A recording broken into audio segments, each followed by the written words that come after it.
Halo KIP-wan, KIP-wati yang sedang asik menatap layar handphone. Dimanapun kamu berada, semoga rezeki kamu semakin lancar jaya.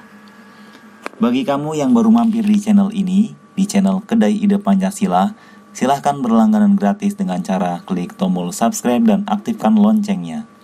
Dan bagi yang sudah subscribe, kami ucapkan terima kasih yang sebesar-besarnya. Kali ini, saya akan sharing tentang 6 konsep niat, di mana konsep ini seharusnya dimiliki dan juga dipahami oleh kamu, oleh kita, oleh saya. Karena niat ini ternyata berpengaruh besar terhadap apa yang kita lakukan dan apa yang kita impikan. Mungkin kamu akan terbesit di dalam pikiranmu ketika mendengar kata niat. Mungkin kamu berpikir bahwa niat terjadi di dalam sholat, terjadi di dalam wudhu, puasa, dan lain-lain. Pada dasarnya, niat bukan melulu tentang itu. Lebih luas lagi, niat bisa terjadi dalam setiap pekerjaan kita. Bisa terjadi dalam segala hal yang kita lakukan, bahkan setiap langkah kita dapat mengandung niat.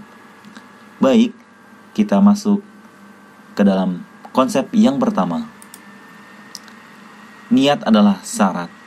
Niat merupakan syarat diterima atau tidaknya amal perbuatan. Sudah menjadi hal yang mutlak. Ketika kita melakukan pekerjaan atau perbuatan apapun, pasti akan terselip sebuah niat. Tidak mungkin kita melakukan pekerjaan tanpa didasari niat, karena pengertian niat itu sendiri adalah al-qasdu bisyai', yang artinya menyengaja melakukan sesuatu. Artinya, ketika kita akan keluar dari kamar pun, hati kecil kita mempunyai niat, sehingga kaki dan tangan kita bergerak untuk keluar dari kamar. Nah, ini dikarenakan niat adalah syarat. Selanjutnya, yang kedua adalah waktu niat. Waktu pelaksanaan niat adalah di awal perbuatan dan tepatnya pun di hati. Gak mungkin dong tiba-tiba kamu keluar kamar sendiri tanpa sadar bahwa kamu akan keluar kamar. Itu artinya niat pasti dilakukan di awal perbuatan dan tempatnya di hati. Karena ketika kita diam pun melalui pikiran dan angan-angan kita, hati itu sebenarnya sedang mensimulasikan kita akan melakukan apa untuk kedepannya. Yang ketiga, keikhlasan niat. Memang betul bahwa yang dapat mengetahui kadar keikhlasan seseorang itu hanya Tuhan dan orang itu sendiri. Maka dari itu, keikhlasan niat kamu dalam berbuat harus semata-mata karena Allah. Bukan karena ingin dipuji, bukan karena ingin dibilang orang baik, dan bukan karena kamu adalah orang yang paling benar. Lakukan saja perbuatan baik, maka orang pun akan mengetahui seberapa baik kamu. Yang keempat, kadar niat. Ini juga sebenarnya termasuk konsep adil. Jika kamu melakukan perbuatan baik dengan totalitas, tentu Tuhan juga akan mengetahui seberapa banyak balasan yang akan Tuhan berikan kepadamu.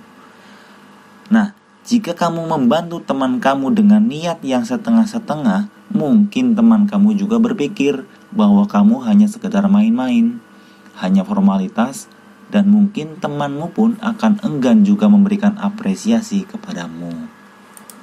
Yang kelima, korelasi niat dalam semua amal perbuatan. Semua perbuatan yang bermanfaat dan mubah, jika diiringi niat karena mencari ridha Allah, maka ini akan bernilai ibadah. Kamu juga perlu tahu bahwa yang namanya pekerjaan itu ada dua sifatnya. Yang pertama, pekerjaan yang bersifat duniawi seperti mandi, tidur, makan, dan lain-lain. Yang kedua adalah pekerjaan bersifat ukhrawi yang orientasinya kepada akhirat seperti sholat, wudhu, puasa, dan lain-lain. Maka kita harus bisa mengkorelasikan niat kita dalam amal perbuatan kita. Yang terakhir, niat menjadi pembeda. Niat ini bisa menjadi pembeda antara ibadah atau rutinitas kita sehari-hari. Saya ambil contoh sederhananya adalah makan. Makan merupakan rutinitas kita sebagai manusia. Dalam konteks ini, makan bisa menjadi ibadah jika disertai niat. Misalnya, saya niat makan agar tenaga saya fit untuk melaksanakan sholat. Nah, jika tidak disertai niat, maka makan kita hanya sebatas kebiasaan atau hanya sebatas rutinitas. Nah, demikianlah 6 konsep niat yang seharusnya bisa kita pahami bersama, supaya ini bisa menjadi barometer kita melakukan segala perbuatan di keseharian kita. Thank you. Terima kasih teman-teman semua, teman-teman KIP dan KIP Wati. Mudah-mudahan bisa bermanfaat bagi saya, bagi kamu, dan bagi kita semua. See you next time. Jangan lupa comment, subscribe, and like, and share. Terima kasih. Wassalamualaikum warahmatullahi wabarakatuh.